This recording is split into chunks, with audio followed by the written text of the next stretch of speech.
আব্বু বাজার থেকে আজ পুঁই শাক আনছে। দেখেন পুঁই শাকগুলো কত সুন্দর, দেশি শাকের মতো। তো ঢাকা শহরে তো আর দেশের মতো শাক পাওয়া যায় না, তো যেটুকু পাওয়া যায়। তো আজকে শাকটা পুরো দেশের শাকের মতো খুব সুন্দর ছিল শাকগুলো।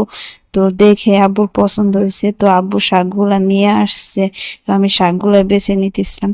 আসসালামু আলাইকুম এভরিওয়ান, কেমন আছেন সবাই? আশা করি সবাই ভালো আছেন। আলহামদুলিল্লাহ, আমিও খুব ভালো আছি। আজ আবার আপনাদের মাঝে একটা ব্লগ ভিডিও নিয়ে চলে আসলাম। আমি যা করি সেটুকু আপনাদের সাথে একটু শেয়ার করি। তো এই তো আমি শাকগুলো বেছে নিছি। আমার শাকগুলা বাছা হয়ে গেছে। দেখেন আসলে শাকগুলো খুব সুন্দর ছিল। তোর দেশের শাক খাওয়া অনেক মিস করি, ঢাকা শহরে তো পাওয়া যায় না। যদিও সামনে পড়ে যায়, কখনো মিস করা হয় না। শাক সবজিগুলা সব নিয়ে আসি। তো ওই তো আমার শাক বাছা হয়ে গেছে।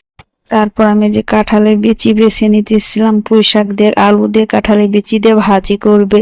আব্বু ভাজি করার জন্য বলছে, তো আমি সেগুলাই বেছে নিতেছি। এই তো দেখেন আমার বিচিগুলো বাছা হয়ে গেছে। তো ওই পুঁই শাকের ডাঁটা, আলু আর কাঁঠালের বিচি একসাথে নিয়ে নিলাম, সবকিছু কাটা হয়ে গেছে। তারপর পোশাক গুলো ওই তো এই যে কেটে নিচ্ছি। পোশাক গুলো ছোট ছোট করে কাটছি একটু, কারণ ভাজি করবে তার জন্য একটু ছোট ছোট করে কাটছে। তো এই যে আমি এইগুলাও ধুয়ে নিচ্ছি, ভালো করে ধুইছি। তো এখন আমি পোশাক গুলো ধুয়ে নিব, বেশি করে পানি দিয়ে ধুয়ে নিব, না হলে বালি লালি লাগবে, কারণ শাক শুকে বালি থাকে বেশি। এই তো আমি ধুয়ে ঝরা দিয়ে নিতেছি, ঝালিতে উঠে নেব। তো আমার ধোয়া হয়ে গেছে শাক। তারপর এখন এই যে শাক ভাজিটা বসিয়ে নেব, আম্মুই রান্না করবে। তো ওই ময় মশলা আগেই করে নিছে। তারপরে যেগুলো আগে দিয়ে নিছে এগুলা সিদ্ধ হওয়ার জন্য, আগে এগুলা দিয়ে নিলে ভালো হয়, না হলে সিদ্ধ হয় না। শাকের সাথে দিলে শাক গলে যাবে, এগুলো সিদ্ধ হবে না। তো দেখেন এগুলা খুব ভালোভাবে সিদ্ধ হয়ে গেছে। তারপরে যে আম্মু শাকগুলা দিয়ে নিতেছিল। তো শাকগুলা দেওয়ার পরে যে শাকগুলাও নরম হয়ে গেছে, তারপর আম্মু এখন ভালো করে নাড়াচাড়া দিয়ে খুব সুন্দর করে মিশিয়ে নেবে।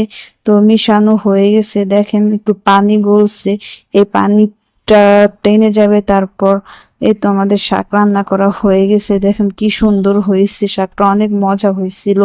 তারপরে এখন এই যে কালকে রাত্রে আব্বু অনেক বড় একটা মুরগি আনছে, তো আজ বের করে নিছি, সেটা কেটে নিব। মুরগিটা ছিল 3.5 কেজি, অনেক বড়। ভাবতেছি কিভাবে কাটবো, এত বড় মুরগি আমি কাটতে পারি না, তো কি করার, কাটতে তো হবেই। তো কাটার জন্য আমি এই দেখেন কি তালবাহানা করতেছি, কিভাবে কি ধরবো বুঝতে পারতেছিলাম না। তারপর ওই যে কাটতে হবে, তাই করে আমি যে কেটে নিতেছিলাম। তো অনেক কষ্ট হয়েছে কাটা, তারপরও কেটে নিচ্ছি। এমন না যে কাটতে পারি না, আমি কাটতে পারি, বাট মুরগিটা অনেক বড় ছিল, তাই আমার কষ্ট হইতেছিল। এর থেকে ছোট মুরগি আমি খুব ভালো করে কাটতে পারি, কোনো সমস্যা হয় না। আজকের মুরগিটা অনেক বড় ছিল, তাই অনেক কষ্ট হয়েছে। তো এই তো আমার মুরগি কাটা হয়ে গেছে। দেখেন অনেকগুলা গোশ হয়েছে, তো সব গোশ আর রান্না হবে না, আজকে ফ্রিজে রেখে দেব। তো ফ্রিজে রাখার জন্য আমি ভালো করে ধুয়ে নিতেছিলাম। ফ্রিজে রাখার আগে ভালো করে ধুয়ে নিলে ভালো হয়, তাহলে রক্তটা থাকে না, খুব ভালো হয়। তো এই যে আমি ধুয়ে ঝরা দিয়ে নিচ্ছি, পানি যাতে ঝরে যায়। তারপরে যে আমার ছেলের জন্য কিছু বুকের মাংস রাখছিলাম, ওইকে চিকেন স্যুপ বা কিছু রান্না করে খাওয়ানোর জন্য। তো এই যে ছোট ছোট করে টুল্লা করে নিচ্ছি, এখন আমি এগুলো ফ্রিজে রেখে দেবো। তো আজকে রান্না করার জন্য এই যে আমি নিয়ে নিলাম, আজকে পা হাত ওইগুলো রান্না করবে, চামড়া চুমড়া গুলা, তাই এগুলা নিয়ে নিছি ধুয়ে ভালো করে। তারপরে যে ময় মশলা গুলা দিয়ে নিল আম্মু, ভালো করে কষিয়ে নিতেছে। দেখেন তারপর মশলা কষানো হয়ে গেছে, এখন গোস্ত গুলা দিয়ে নিতেছে, গোস্ত গুলা দিয়ে ভালো করে কষিয়ে নেবে আম্মু। তো দেখেন খুব ভালো করে নাড়াচাড়া দিয়ে নিতেছে।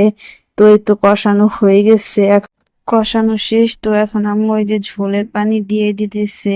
তো ঝোলের পানিটা দিয়ে দিছে, তার মধ্যে যে বলক চলে আসছে। দেখেন এত পানি রাখবে না, ভুনা ভুনা হবে, তাই জাল করে নিতেছিলাম। এই তো অর্ধেক প্রায় হয়ে আসছে, আরো জাল হবে।